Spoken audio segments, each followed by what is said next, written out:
I'm Carl Stefanovic. Welcome to this special Sunday edition of A Current Affair. And tonight, that video, that single act of retaliation, the moment when a 15-year-old boy said enough is enough and finally stood up for himself, taking on those who wanted to take him down. That boy is Haynes, bullied for much of his life, a hero to millions tonight. This is his story. He just came up out of nowhere and grabbed me by the shirt, and then he punched me in the face. Then he goes for a second hit, I blocked it, and third hit, I don't know if he connected, and then fourth and fifth tried to hit me, and then I actually snapped and grabbed him, picked him up off the ground, threw him to the ground in self-defense. He's the boy who stood up to a bully. I was just looking at him. I wasn't really thinking. I was just like, yay, finally, it's over. After a lifetime of torment and abuse, finally Haynes fought back. The moment captured in a 40-second video clip that was posted online. It spread like wildfire, and within hours had been watched by millions of people, turning this 15-year-old Aussie schoolboy into a worldwide hero. But I saw this story that just kind of touched my heart. All right, little kid punching him, and then suddenly the big kid had too much, and boom! He was they weren't fighting. He defended himself. If that was my son, I go, you do it again. Everybody on this planet who has seen your video is in your corner. Casey, you're a man, okay? And I salute you.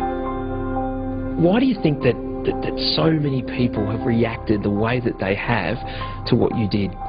Because people get bullied all the time. Ever since he can remember, Casey says he's been picked on, put down, bashed and tormented.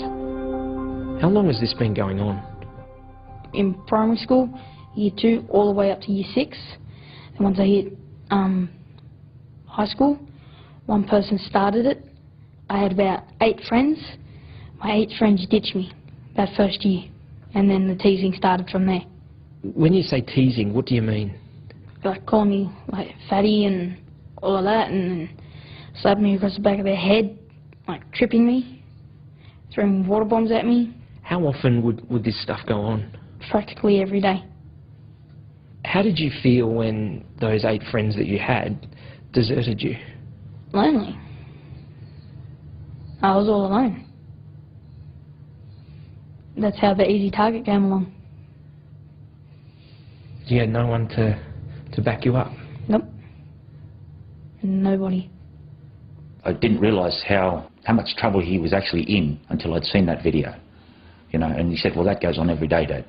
And I thought to myself, you poor little bloke, you know, how many years did you put up with this sort of treatment, you know? Like so many parents whose kids are bullied, Casey's dad, Colin, had no idea of the full extent of his son's suffering until now. When he was saying in the interview, I had a tear in my eye. I felt so bad, you know. Fancy having all your friends and then they just walk off and just leave you there, really. What makes an okay day? When nobody touches me and teases me. Do they happen often? No, not really. Like, not the good days. What was your lowest moment? When I contemplated suicide. When was that? Like a year ago. Well, I just started putting myself down. Like, put myself down to that level. And then all the crap just keeps on piling on. It's tough, eh? What got you through? My sister. Casey's older sister, Tiana, despises the bullies. She's always been there for her brother, helping him through his darkest moments. Every day I'm just like, oh, make sure you get to school all right, or hope you have a good day at school, and just make sure nothing happens. Like, I feel like I need to walk him to school, you know.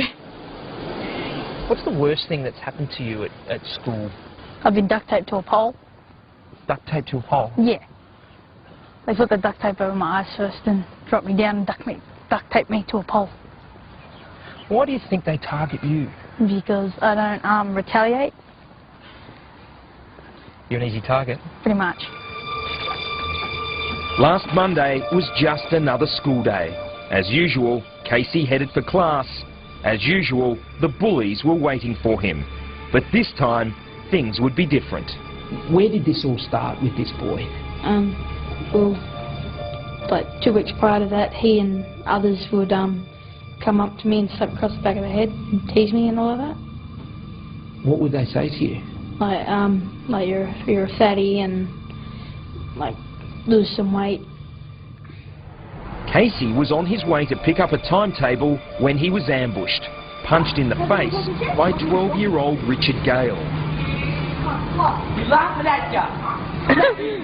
Go, Richard, go. Wow, this is getting sad, bro. Egged on by his mates, the little kid taunts his victim and lands more punches, until suddenly, Casey snaps.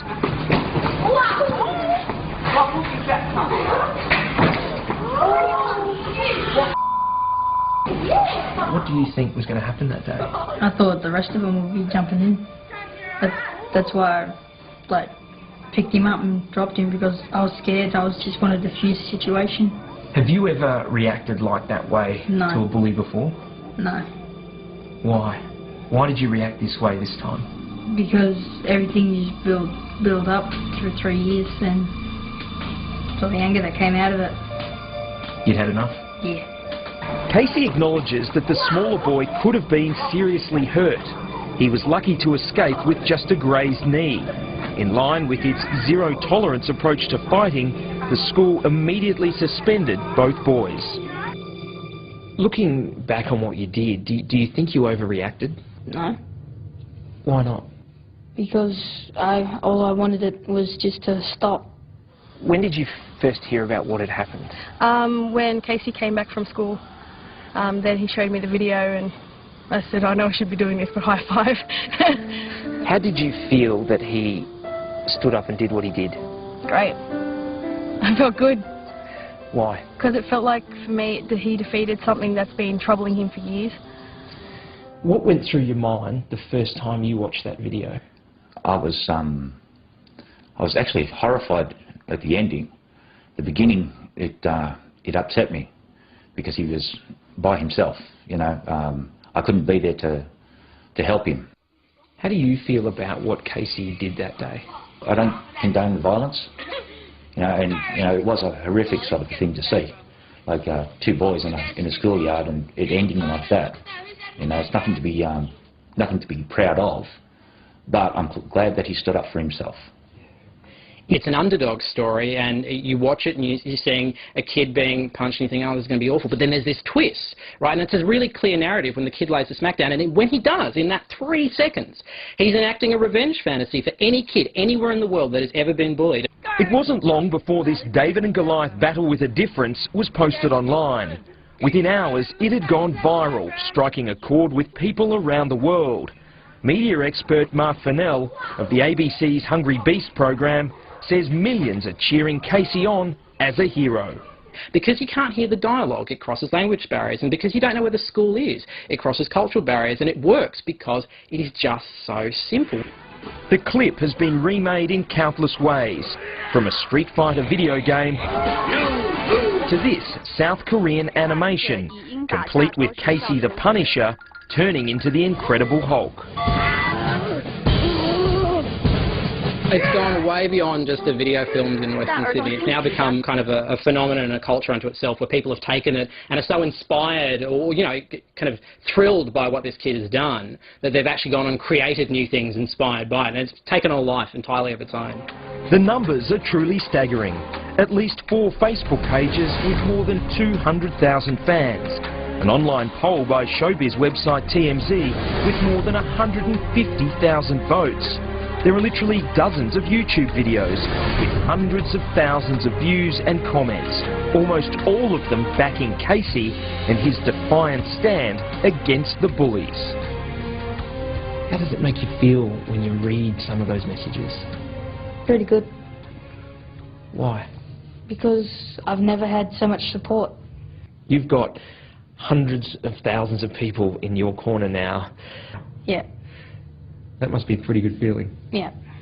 14,710 people. There's even messages on the Facebook page and website pages saying, oh yeah, I got bullied too, and I never had the much strength to snap like you did, Casey, you're my hero, and all of that. What else do they call you? I got one that calls me the Punisher, Hulk Smash, like all kinds of like superheroes, Batman's calling and all of that. Are you a superhero? No, not really. Wish I was. Do you think your brother is a hero, particularly to other kids going through similar stuff? Yeah, he is. He's now an icon. The support from around the world has been incredible. I've never witnessed anything like this. It's so huge. You know, I just can't believe. You know, and I'd like to thank a lot of those people too for lending their support to Casey. This looks like the place, mate. Do you reckon all this attention and all this support will change him? It's already changed his demeanour and self-esteem. You know, like you can see, he's standing a lot straighter, a lot more proud. You know, which is very good for him. And also for a guy who only had one friend last week, and now there's, like you say, 230,000 odd people. You know, yeah, it's a big difference. Are you proud of him? I'm very proud of him. I'm proud of him because he stood up for himself. They backed him against the wall. They gave him no option, and he had to do it. He just, you know, he had to defend himself. There are probably hundreds of thousands of young people who are going through exactly what you've been through. What would you say to them? Look for the good days, keep your chin up, and school ain't gonna last forever. Hang in there? Yep. Good advice. A courageous and articulate young man, just pushed to the absolute limit. And if you have any problems with bullying, I know so many of you do, too many in fact, give these guys a call. It's the Kids Helpline on 1800 55 1800. That's 1800 55 1800. They are there to help, and they make a huge difference in a lot of people's lives.